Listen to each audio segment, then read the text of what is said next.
Hello दोस्तों, कैसे हो? आपका स्वागत है त्रिपान स्टडी सेंटर में। आज जो हम करने जा रहे हैं काफ़ी महत्वपूर्ण टॉपिक है इंडस्ट्रियलाइजेशन यानी औद्योगिकरण। काफ़ी महत्वपूर्ण है, हर एक क्लास के बच्चों के लिए महत्वपूर्ण है। ये प्रोजेक्ट के लिए भी इम्पोर्टेंट है, तो असेसमेंट के लिए भी महत्वपूर्ण रहेगा। आपका कोई प्रोजेक्ट है तो इसमें काफ़ी महत्वपूर्ण रहेगा, क्योंकि इसमें हम हर एक बात को एनालाइज करेंगे।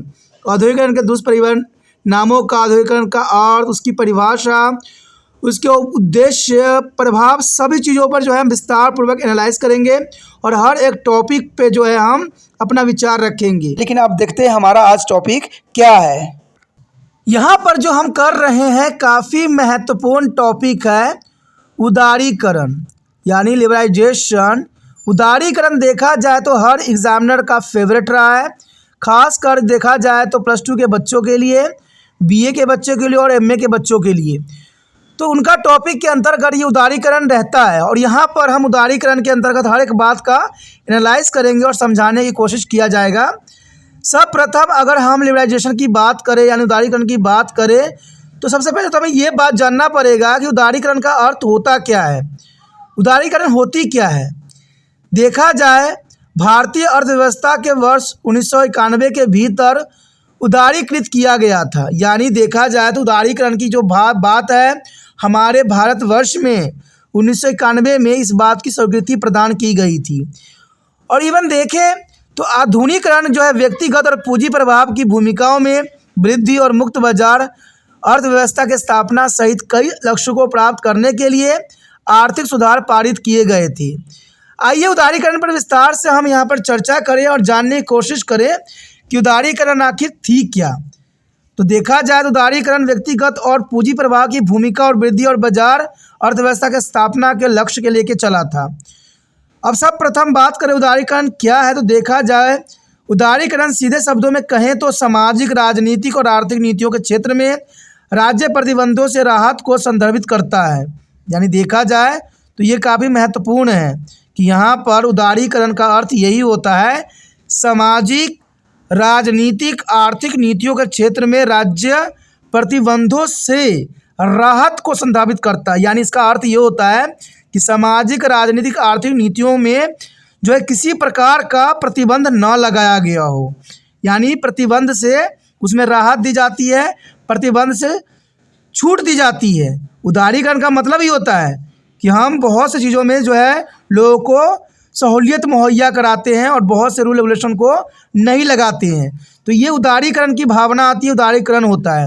आर्थिक नीतियों में उदारीकरण निजी संस्थाओं द्वारा अधिक भागीदारी को प्रोत्साहित करने के लिए सरकारी कानून और प्रतिबंधों को कम करने पर केंद्रित है। उदारीकरण देखा जाए तो निजी संस्थाओं के लिए खासकर इसका महत्व बढ़ जाता था, क्योंकि जो निजी संस्थाएं थी उनको उदारीकरण होने से उनको कई मायने में फ़ायदा पहुंचा।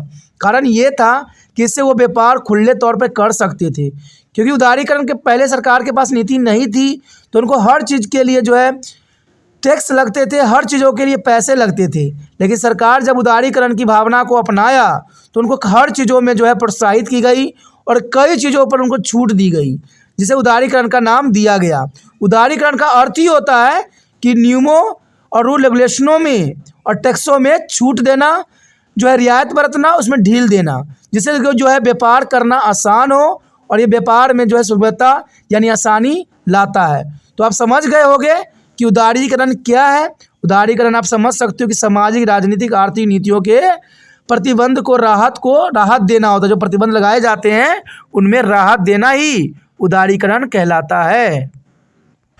उसके पश्चात आता है हमारे समक्ष भारत में उदारीकरण कब अपनाई गई। देखिए बात बहुत काफ़ी महत्वपूर्ण है कि भारत में उदारीकरण का अनुसरण कब किया गया। भारत के आर्थिक सुधार को 1985 में जो है भुगतान संतुलन की समस्या से सहायता मिली थी।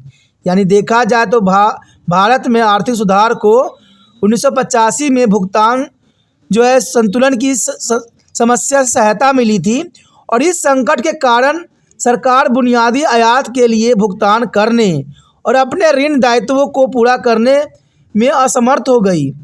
नतीजन ये हुआ कि भारत दिवालीपन की कगार पर पहुंच गया और इसकी प्रतिक्रिया के रूप में भारत के तत्कालीन वित्त मंत्री डॉक्टर मनमोहन सिंह ने भारत में आर्थिक उदारीकरण की शुरुआत की। तो यहाँ पर आपको समझ में आ गया होगा कि ये भारत में जो है 1985 में जो है अपनाया गया था। और ये पहले यहाँ देखा जाए तो भारत के तत्कालीन वित्त मंत्री जो थे उस समय डॉक्टर मनमोहन सिंह थे, जिन्होंने आर्थिक उदारीकरण की नीति की शुरुआत किया। क्योंकि देखा जाए तो इस समय दौरान जो है ये हुआ कि भारत में दिवालीपन की कगार पर पहुंच गए थे, यानी भारत जो है उनकी अर्थव्यवस्था जो है कंगाल हो गई थी। तब जाके यहाँ पर उदारीकरण का नीति को अनुसरण किया गया। और ये भी जो बहुत महत्वपूर्ण बात है कि उस समय के वित्त मंत्री डॉक्टर मनमोहन सिंह ने इसका जो है शुभ आरंभ किया। तो भारत में उदारीकरण जो है काफ़ी महत्वपूर्ण अपना स्थान रखता है और ये ज़रूरी भी थी, क्योंकि उस समय देखा जाए तो भारत सरकार पर जो है ऋण दायित्व की पूरा करने के असमर्थ हो गए, कि जो उन्होंने विदेशों से ऋण लिया उन सब को पूरा करने में असमर्थ थे। और ऋण को पूरा करने के लिए उन्होंने जो है उदारीकरण का नीति का अनुसरण किया। और उस समय के वित्त मंत्री जो थे डॉक्टर मनमोहन सिंह ने उदारीकरण का जो है सूत्रपात किया। आगे देखिए तो उदारीकरण की विशेषताएं। उदारीकरण की विशेषता भी काफ़ी महत्वपूर्ण रखता है। कहते हैं 1991 के आर्थिक सुधार के हिस्से के रूप में शुरू हुए उदारीकरण की कुछ विशेषता यहाँ पर दिए गए हैं। देखा जाए तो ये काफ़ी महत्वपूर्ण है कि उदारीकरण की विशेषताओं में, जो कि 1991 में आर्थिक सुधार के रूप में सबके समक्ष आया, तो उसकी विशेषता भी अपने जगह पर बहुत ही काफ़ी महत्वपूर्ण स्थान रखता है। देखें तो देश में पहले से मौजूद लाइसेंस राज को ख़त्म कर दिया गया। यानी पहले भारत में जो लाइसेंस होती थी कोई भी व्यापार करने के लिए, उसको ख़त्म कर दिया गया। और ये सब हुआ उदारीकरण के कारण। तो उदारीकरण का यहाँ सबसे बड़ा फ़ायदा यही हुआ कि मौजूदा लाइसेंस राज को ख़त्म कर दिया गया। ब्याज दरों और टैरिफ कम कर दिए गए, क्योंकि ब्याज दर कम होने से जो था व्यापारियों को सहूलियत दी गई। इवन देखिए तो अर्थव्यवस्था के विभिन्न क्षेत्रों में सार्वजनिक क्षेत्र के मौजूदा एकाधिकार को छीनना, ये भी काफ़ी महत्वपूर्ण बात जो है उदारीकरण की विशेषताओं के अंतर्गत आता है, कि सार्वजनिक क्षेत्रों से मौजूदा एकाधिकार को छीन लिया गया। जो सार्वजनिक संस्थाएं थी उनसे एकाधिकार छीनना ही उदारीकरण का एक महत्वपूर्ण विशेषता थी। इवन देखें तो विभिन्न उद्योगों में विदेशी निवेश को मंजूरी दी गई। ये सब उदारीकरण के अंतर्गत ही किया गया कि विभिन्न उद्योगों में विदेशी निवेश को, यानी विदेश में भी हम जो है अपना निवेश कर सकते हैं। इस बात की उदारीकरण की विशेषताओं में देखा जाता है, क्योंकि भारत में निवेश करने से भारत की करेंसी ही भारत में आता है, लेकिन विदेश में निवेश करने से विदेशी करेंसी भारत में आता है, जिसके कारण भारत की अर्थव्यवस्था मजबूत होता है। तो इसको अपनाना ही सबसे महत्वपूर्ण बात देखी जा सकती है। यदि आगे हम बात करें तो उदारीकरण के लाभ काफ़ी महत्वपूर्ण यहाँ पर स्थान रखता है। देखा जाए तो आर्थिक उदारीकरण ने हमारे देश में मुक्त पूंजी प्रवाह को सक्षम किया। यानी ये काफ़ी महत्वपूर्ण है कि आर्थिक उदारीकरण ने हमारे देश में मुक्ति पूंजी प्रवाह के सक्षम हमें किया, हमें पूंजी आगे बढ़ाने में हमें सक्षमता दी, जिससे कंपनियों को निवेशकों से आसानी से पूंजी प्राप्त करने की अनुमति मिली। यानी उदारीकरण का सबसे बड़ा लाभ ये हुआ कि जो बड़े बड़े कंपनियां थी उनको जो है पूंजी प्राप्त करना अब काफ़ी आसान हो गया उदारीकरण के कारण, क्योंकि बहुत से निवेशकों ने जो है अपनी सहूलियतों के कारण, उदारीकरण के कारण पार्टिसिपेट कर सके। उदारीकरण से पहले की अवधि को दौरान पूंजी कमी के कारण आकर्षक परियोजनाओं को लेने से इनकार कर दिया गया था, क्योंकि भारत में उदारीकरण की जो है नीति नहीं अपनाई गई थी। इसी कारण से जो है आकर्षक परियोजनाओं को जो है यहाँ पर निवेशक जो थे इनकार कर दिए और निवेशक ने इसको इग्नोर भी किया। लेकिन 1991 में इसे बदल दिया गया, जिसके परिणाम स्वरूप उच्च विकास दर हमें देखने को मिली। तो ये सब लाभ थे। कहते हैं उदारीकरण में जो विशेषताएं थी उसके कारण निवेशकों को काफ़ी यहाँ पर फ़ायदा पहुँचा। और पहले तो उन्होंने इसको इनकार कर दिए, निवेश करने से इनकार कर दिए, क्योंकि उनको लगा कि उनके शायद पूंजी डूब जाए। लेकिन जब भारत सरकार ने उदारीकरण की नीति अपनाई तो बहुत अधिक मात्रा में जो है निवेशकों ने इसमें निवेश किया, जिसके कारण यहाँ पर सबसे उच्च विकास दर को हमें देखने को मिला। तो ये काफ़ी महत्वपूर्ण बात यहाँ दर्शाया गया है। इवन आगे देखें तो कहते हैं वित्तीय प्रणाली के उदारीकरण के बाद निवेशकों के पास अब अपने ट्रैफोलियोस के एक हिस्से के विविध परिसंपत्ति वर्ग में निवेश करने का विकल्प आ गया था, जिससे अधिक राजस्व उत्पन्न होता था। यानी देखा जाए तो कोई भी देश के लिए राजस्व बहुत ही महत्वपूर्ण होता है। और यहाँ पर इस बात के लिए समझा भी जा सकता है कि परिसंपत्ति वर्ग में निवेश करने का विकल्प खुला, जिससे अधिक राजस्व उत्पन्न किया जा सकता था। तो ये काफ़ी महत्व रखता है। इवन देखें तो आर्थिक कानूनों में राहत से शेयर बाजार के मूल्य में वृद्धि होती है, और इससे छूट देने से, आर्थिक कानूनों में राहत दे देने से शेयर बाजार के मूल्य में काफ़ी वृद्धि हुई, जिससे निवेशकों के बीच अधिक व्यापार को आमंत्रित किया गया। यानी निवेशकों को जो है इसमें आमंत्रित किया गया कि आप इसमें जो है खुल के अपना जो है धन लगाइए और लाभ कमाइए। हालांकि कृषि क्षेत्र पर उदारीकरण के प्रभाव को सीधे तौर पर नहीं मापा जा सकता, क्योंकि इसका प्रभाव हमें कृषि पर देखने को नहीं मिला, लेकिन 1991 के बाद की अवधि में से पर्याप्त वृद्धि जरूर देखने को मिला।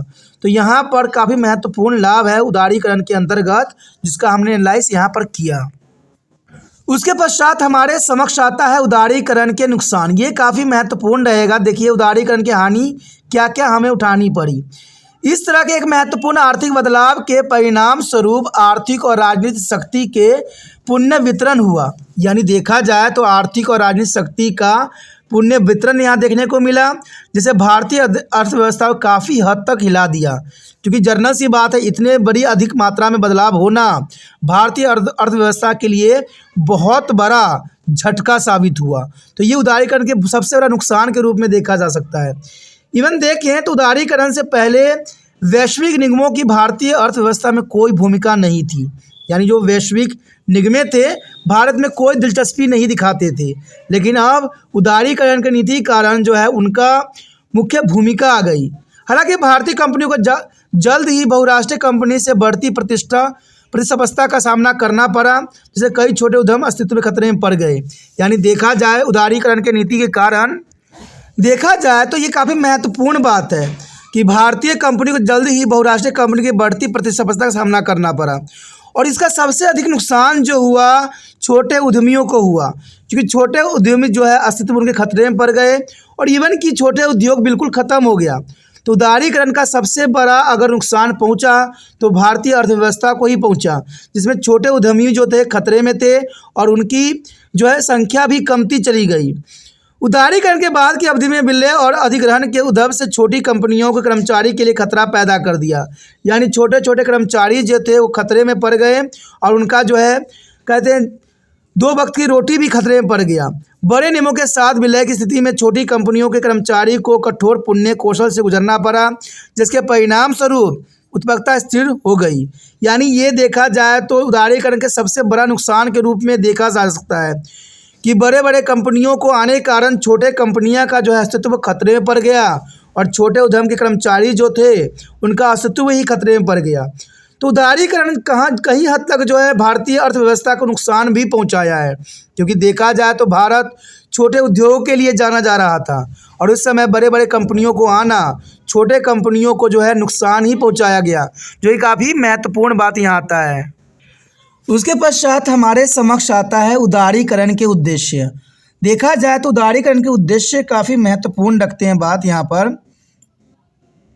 भारत के उभरते भुगतान संतुलन संकट को दूर करने के लिए ये काफ़ी महत्वपूर्ण था उदारीकरण, क्योंकि भारत के जो उभरते भुगतान जो हो रहे थे उसमें संतुलित की संकट को दूर करने के लिए ये सबसे बड़ा उदारीकरण उद्देश्य के रूप में देखा जा सकता है।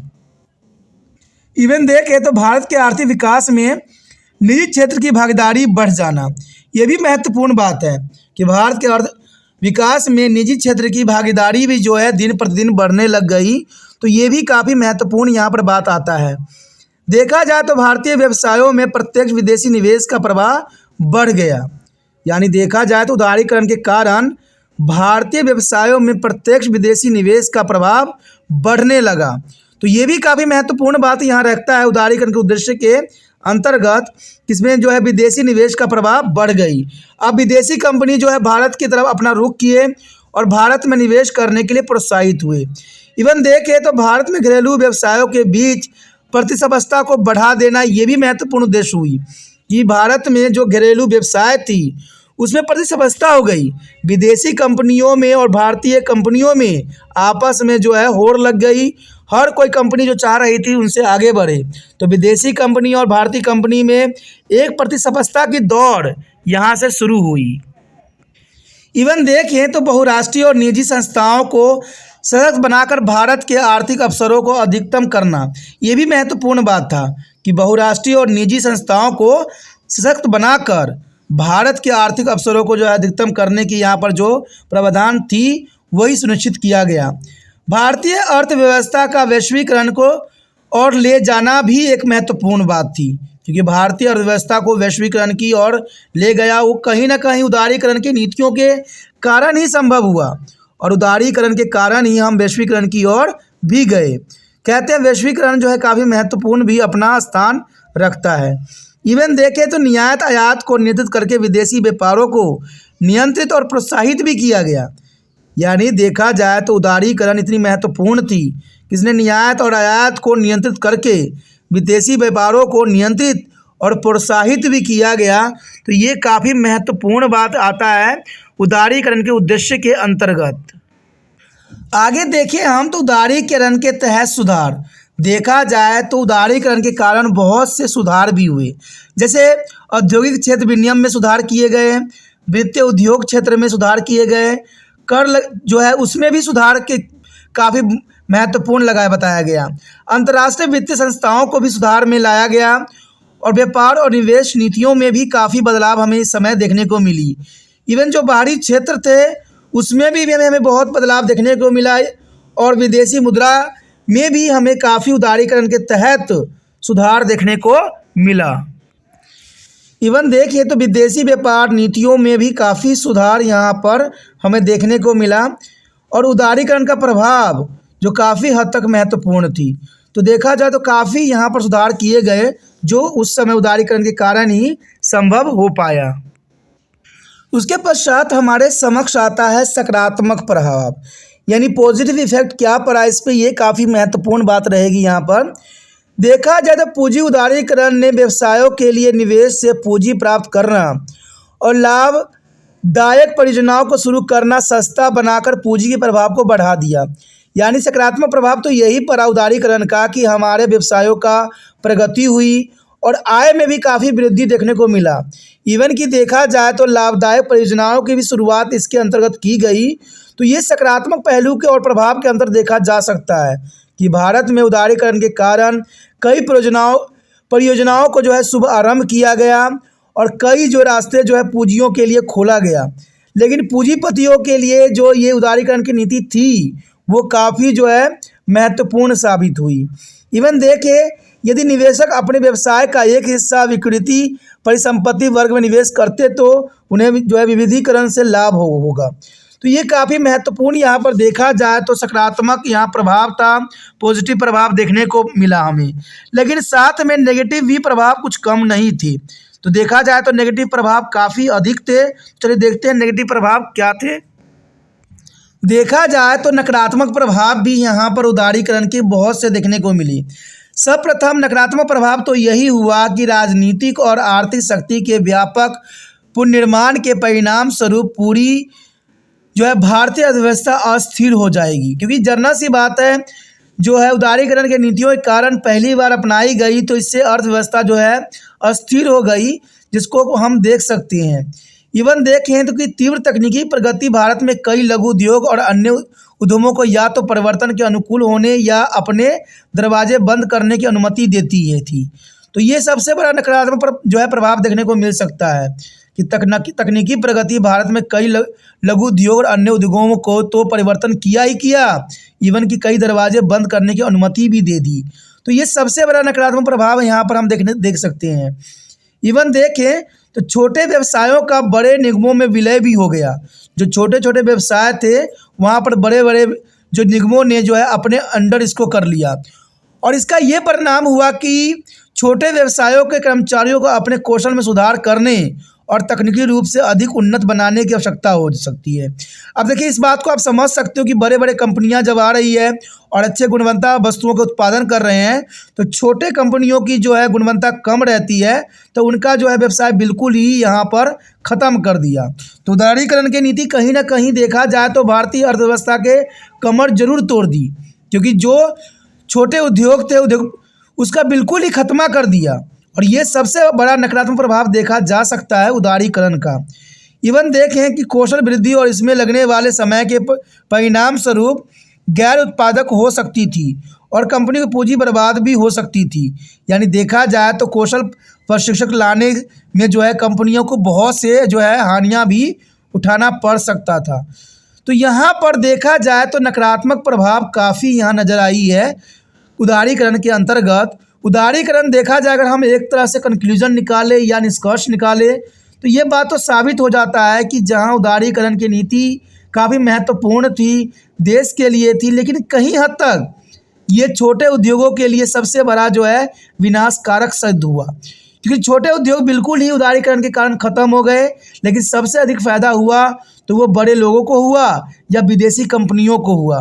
विदेशी कंपनी आप जो है आंख बंद करके भारत में निवेश कर सकती थी, और ये भी साथ ये भी हुआ कि इंडिया के जो लोग थे, भारतीय लोग थे, वो विदेश में निवेश जो है उदारीकरण के अंतर्गत कर सकते थे।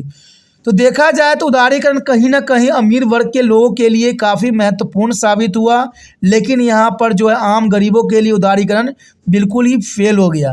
क्योंकि फेल होने का सबसे बड़ा कारण यही देखा जा सकता है या आंका जा सकता है कि छोटे उद्योग या कुटीर उद्योग जो था उदारीकरण के कारण, बहुराष्ट्रीय कंपनियों को भारत में आने के कारण बिल्कुल ही तबाह हो गई, बिल्कुल ही नष्ट हो गई।